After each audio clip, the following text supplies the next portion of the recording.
નમસ્કાર મિત્રો, સ્વાગત છે તમારું અમારી ચેનલ પર એક નવા વિડીયોમાં। જ્યારે તમે જીવનમાં ક્યાંયથી પૈસા કમાઈ શકતા નથી, જો તમે માત્ર સમસ્યાઓનો સામનો કરી રહ્યા હોય અને તમને તેમાંથી બહાર નીકળવાનો કોઈ જ રસ્તો દેખાતો ન હોય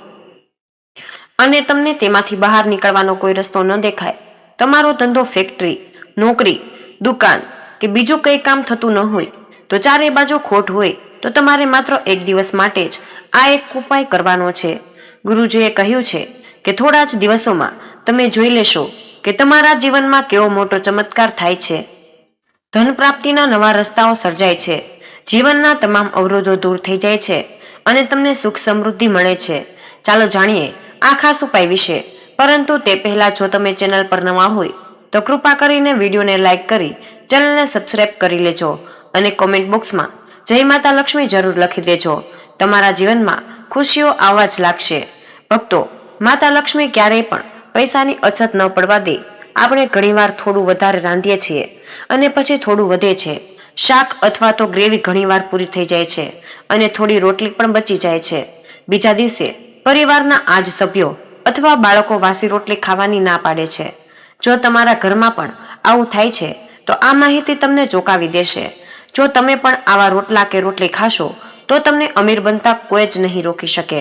નહીં તો આ સાથે જ આ વિડીયોમાં આપણે કેટલીક એવી ભૂલો વિશે પણ જાણીશું કે જો તમારા ઘરની મહિલાઓ આ કરતી હોય તો તેને આજે જ રોકી દેજો, નહીં તો આખું ઘર બરબાદ થઈ જશે। તો સંપૂર્ણ માહિતી માટે આ વિડીયોને અંત સુધી જોજો। પ્રિય ભક્તો, રસોડામાં આ ભૂલ ક્યારેય પણ નહીં કરતા। મિત્રો, શાસ્ત્રો અનુસાર જે પણ વ્યક્તિ રસોડામાં આ ભૂલો કરે છે તે કોઈ પણ સંજોગોમાં ગરીબ બની જાય છે। તેને ગરીબીનો સામનો કરવો પડે છે, તેનો માર સમગ્ર પરિવારને ભોગવવો પડે છે। શાસ્ત્રોમાં તેનો સ્પષ્ટ ઉલ્લેખ પણ આપેલો છે। એવું કહેવાય છે કે જે ઘરમાં દેવી અન્નપૂર્ણાનો વાસ હોય છે ત્યાં દેવી સાથે બધા દેવી દેવતાઓ એકસાથે વાસ કરે છે। જે લોકો આવું કરે છે તેમના ઘરમાં અનાજનો ભંડાર ધનથી ભરેલો રહે છે। કોઈ પણ વ્યક્તિના રસોડામાં આ ભૂલો થાય છે તો તેને નાની ન સમજજો અને તેને અવગણવાની ભૂલ ન કરતા। તમારું સમગ્ર પરિવાર ગરીબ બની શકે છે। ભક્તો, જો કોઈ પણ વ્યક્તિ જીવનમાં કંઈ પણ ન કરે, જો કોઈ વ્યક્તિ સફળ થવા માંગતો હોય તો તેના માટે સારું સ્વાસ્થ્ય હોવું સૌથી મહત્વપૂર્ણ ગણાય છે। અને જો તેનું શરીર સ્વસ્થ હોય તો વ્યક્તિ હંમેશા તેના લક્ષ્યને પ્રાપ્ત કરી શકે છે। શાસ્ત્રો અનુસાર જો તમારું રસોડું સારું છે તો તેમાં આ ભૂલો નથી થતી, તો માતા અન્નપૂર્ણાજી તમારાથી પ્રસન્ન થાય છે અને તમને ધનવાન બનાવી દે છે। તો ચાલો જાણીએ કે કઈ ભૂલો છે। નંબર 1, જે સ્ત્રીઓ રસોઈ બનાવતા પહેલા સ્નાન કરતી નથી, હાથ પગ ધોતી નથી અને રસોડામાં રસોઈ કરતી વખતે અહીં ત્યાં કે મોં પર હાથ અડે છે, અને પછી જો તમે હાથ ધોયા વગર જ ભોજન રાંધો છો તો હાથ સાફ કર્યા વિના રાંધવાથી ખોરાક દૂષિત થઈ જાય છે। આવો ખોરાક ખાવાથી પરિવારમાં બીમારી આવી જાય છે, દેવી અન્નપૂર્ણા ક્રોધિત થઈ જાય છે અને આવા ઘરોમાં ગરીબી રહેવા લાગે છે। ત્યાં રહેનાર વ્યક્તિ સફળતા પ્રાપ્ત કરી શકતી નથી અને રાહુ કેતુની પણ ખરાબ અસર થઈ જાય છે। એટલા માટે આવી ભૂલ ક્યારેય ન કરવી જોઈએ। હંમેશા સ્વચ્છ હાથે જ જમવાનું બનાવવું જોઈએ। આમ કરવાથી માતા અન્નપૂર્ણા ખૂબ જ પ્રસન્ન થાય છે। નંબર 2, શાસ્ત્રમાં કહેવામાં આવ્યું છે કે જ્યાં મહિલાઓ ભોજન રાંધે છે તે જગ્યા સ્વચ્છ ન હોય તો ત્યાં રાહુ અને કેતુની ખરાબ અસર પડે છે। તેની સાથે જ ભગવાન પણ કોપાયમાન થાય છે। આવા ઘરોમાં કમાવનાર વ્યક્તિ પર વિપરીત અસર થાય છે અને આખું ઘર ધીમે ધીમે ગરીબીનો શિકાર બને છે। એટલા માટે રસોડાને હંમેશા સ્વચ્છ રાખવું જ જોઈએ અને ગંગાજળનો છંટકાવ કરવો જોઈએ।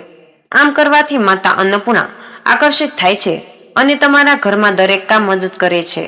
તેના પોતાના કામમાં સફળતા મળશે અને તેના પરિવારના દરેક સભ્યને તેમના કામમાં સફળતા મળી જાય છે। નંબર 3, મિત્રો, ઘરમાં તીક્ષ્ણ વસ્તુઓ ન રાખવી જોઈએ, કારણ કે તેનાથી પરિવારમાં તણાવ વધે છે અને ઝઘડા થવા લાગે છે। આવી સ્થિતિમાં રસોડામાં 2 થી વધુ ધારદાર વસ્તુઓ રાખવી જોઈએ નહીં। આવી છરીઓ જેનો તમે ઉપયોગ નથી કરતા પરંતુ તમે અત્યાર સુધી રસોડામાં રાખી છે, તો પછી આવી નકામી વસ્તુઓ ઘરમાં રાખવાથી નકારાત્મક અસર થાય છે અને તેની ખૂબ જ ખરાબ અસર થાય છે। નંબર 4, મિત્રો, જૂતા, ચપ્પલ, સાવણી અને મોપ ક્યારેય ઘરની સામે ન રાખવા જોઈએ। તેનાથી દેવી અન્નપૂર્ણા નારાજ થઈ જાય છે અને આખા ઘરમાં ગરીબીનો સામનો કરવો પડે છે। આ પણ પાપ ગણાય છે। એટલા માટે તમારે ક્યારેય પણ રસોડાની સામે ચપ્પલ અથવા સાવરણી અથવા મોપ ન રાખવા જોઈએ, કારણ કે તેનાથી મોટી દુર્ઘટના થઈ શકે છે અને દેવી માતા ગુસ્સે થઈ જાય છે. નંબર 5, રસોડામાં રસોઈ બનાવતી વખતે મહિલાઓએ બચેલું ભોજન ન છોડવું જોઈએ, કારણ કે આમ કરવાથી દેવી અન્નપૂર્ણાજીનું અપમાન થાય છે. આનાથી ઘરમાં દરિદ્રતા આવે છે અને દેવી લક્ષ્મી પણ ક્રોધમાં ઘરની બહાર નીકળી જાય છે. ઘણી સ્ત્રીઓ રસોઈ બનાવતી વખતે ખાદ્ય પદાર્થોમાં મીઠું અથવા મસાલો કેમ છે કે તે તપાસવા માટે પણ છરીનો ઉપયોગ કરે છે. આવું ન કરવું જોઈએ. સ્વચ્છતાનું ધ્યાન રાખવું જોઈએ અને રસોઈ બનાવતી વખતે આખા ભોજનને ક્યારેય પણ ખાધા વગર ન રાખો, કારણ કે આમ કરવાથી અપમાન માનવામાં આવે છે અને ઘરની શાંતિ અને સુખમાં ગડબડ થઈ જાય છે.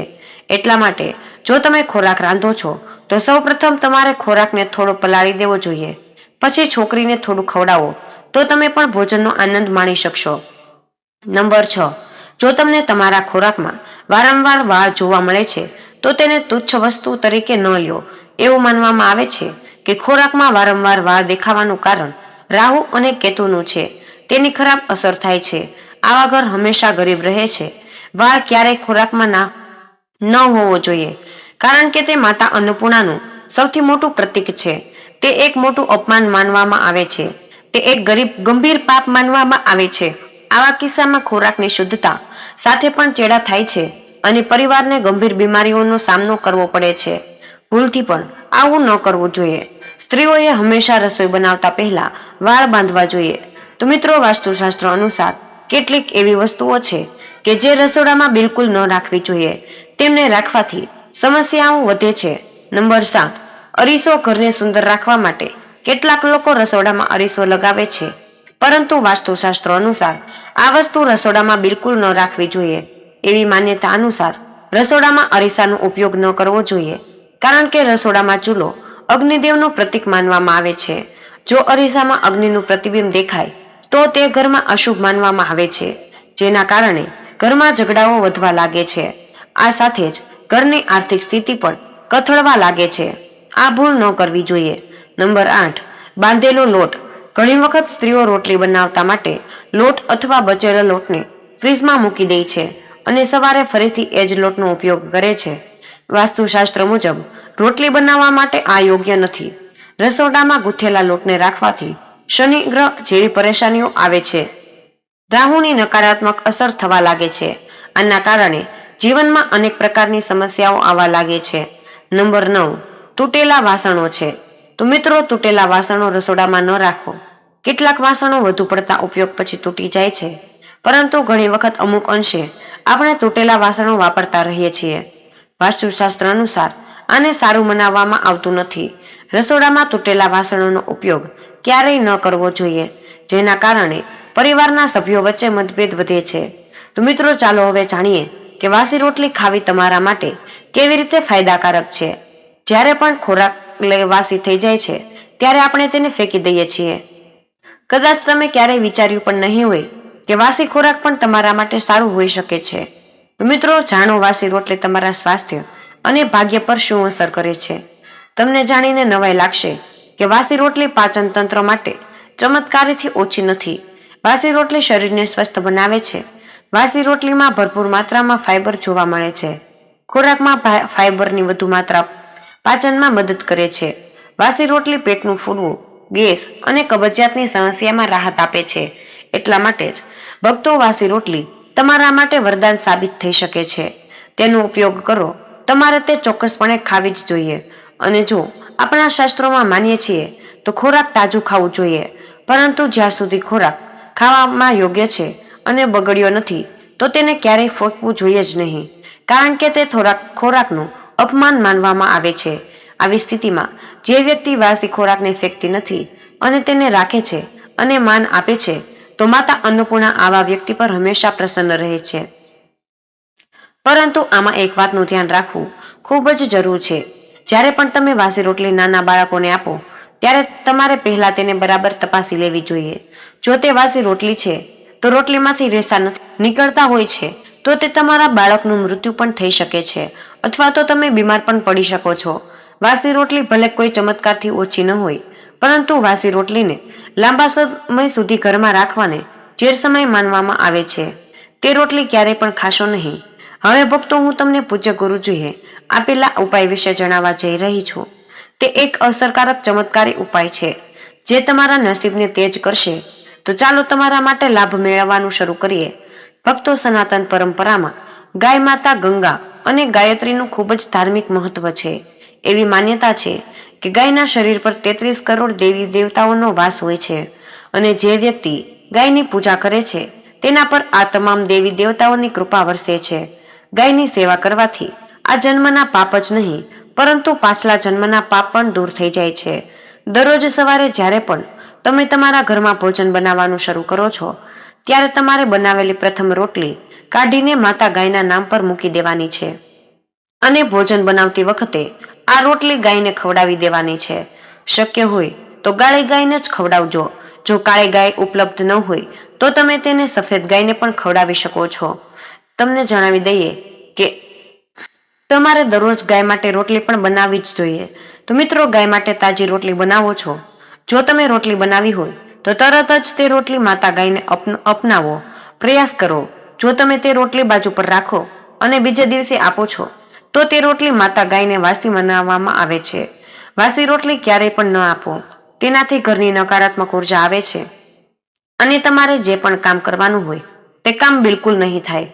તેથી ગાયને તાજી રોટલી ખવડાવો. આના કારણે તમારા ઘરમાં હંમેશા દયાળુ દેવતાઓનો વાસ રહેશે અને તેમાં જે પણ કાર્ય કરશો તેમાં તમે હંમેશા સફળ થશો. તમને નિષ્ફળતા નહીં મળે. તેથી દરરોજ માતા ગાયને તાજી રોટલી ખવડાવવાનો પ્રયાસ કરતા રહેજો અને વાસી રોટલી બિલકુલ ન રાખો. તેમજ ગાય માતાને સડેલી વસ્તુઓ ન ખવડાવવી જોઈએ. ઘરમાં કોઈ સડેલું ફળ કે શાકભાજી હોય તો લોકો શું કરે છે? તેઓ તેને માતા ગાયને આપે છે. ના, આવું ન કરવું જોઈએ. જો તમે આવું કરીને માતા ગાયને ખવડાવો છો તો તમે તમારા વ્યવસાયમાં ભાગીદાર બનો છો. તમારે ગાય માતાને કોઈ પણ સડેલી વસ્તુ ખવડાવવી જ ન જોઈએ. નહીં તો અને તે જ સમયે લોટના 11 બોલ બનાવો અને તેના પર હળદર લગાવો. પછી તે ગાયને ખવડાવજો. તેમને ખવડાવતી વખતે તમારે ગાયના શિંગડા, પીઠ અને માથા પર હાથ ફેરવવો જોઈએ અને ગાય માતાના ચરણ સ્પર્શ કરવો. તો ભક્તો, આમ કરવાથી તમારા બધા કામ પૂર્ણ થઈ જશે. તમે જે પણ દુઃખમાંથી પસાર થઈ રહ્યા છો તે સમય પણ સમાપ્ત થઈ જશે. તમારા જીવનમાં માત્ર સુખ જ રહેશે અને ગાય માતાની 7 વાર પરિક્રમા કરશો તો તમારા બધા જ કામ થઈ જશે. તેની સાથે જ જ્યારે પણ તમે ગાય માતાને રોટલી ખવડાવો છો તો રોટલી પર થોડી હળદર લગાવો અથવા તેના ઉપર થોડો ગોળ નાખો. જો ગોળ ઉપલબ્ધ ન હોય તો તમે તેના પર થોડું તેલ લગાવી શકો છો. તો ભક્તો, ગમે ત્યારે પણ માતાને રોટલી અર્પણ કરી શકે છે. સૂકી રોટલી ન ખવડાવો. સૂકી એટલે રોટલી પણ કંઈક મૂકીને જ ખવડાવો. હળદર અને ગોળ રાખો. ખાંડની કેન્ડી હોય, ગમે તે હોય, તમારે તેને રાખવી જ જોઈએ. એટલે કે ખાલી હાથે ખવડાવી જોઈએ નહીં. બસ આટલું જ કરવાથી તમારા જીવનમાં તમામ દુઃખ અને દર્દનો અંત આવી જશે. તો મિત્રો, આ ખૂબ જ મહત્વપૂર્ણ માહિતી છે અને કમેન્ટ બોક્સમાં જય શ્રી કૃષ્ણ અવશ્ય લખી દેજો. તમને જો વિડીયો પસંદ આવ્યો હોય તો હજુ સુધી લાઈક ન કર્યો હોય તો વિડીયોને લાઈક ન કર્યો હોય તો વિડીયોને લાઈક કરી ચેનલને સબસ્ક્રાઇબ જરૂર કરી દેજો. જય શ્રી કૃષ્ણ. રાધે રાધે. ધન્યવાદ. વિડીયોને અંત સુધી જોવા બદલ તમારો ખૂબ ખૂબ આભાર.